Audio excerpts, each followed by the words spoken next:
Hi friends, it's Sean from mindpossible.com with another telekinesis experiment. Do you ever wonder if the object that you're focusing on can act like a battery, absorbing the energy that you're sending it and then dispersing that energy slowly over time? Well, in this experiment I show that that is a possibility.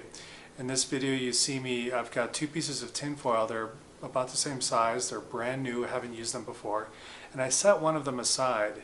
And then for the next 4 minutes, I concentrate on the object that's in front of me, the other piece of tin foil. And then what I do is I place them both on a needle and then place them both underneath their own glass container.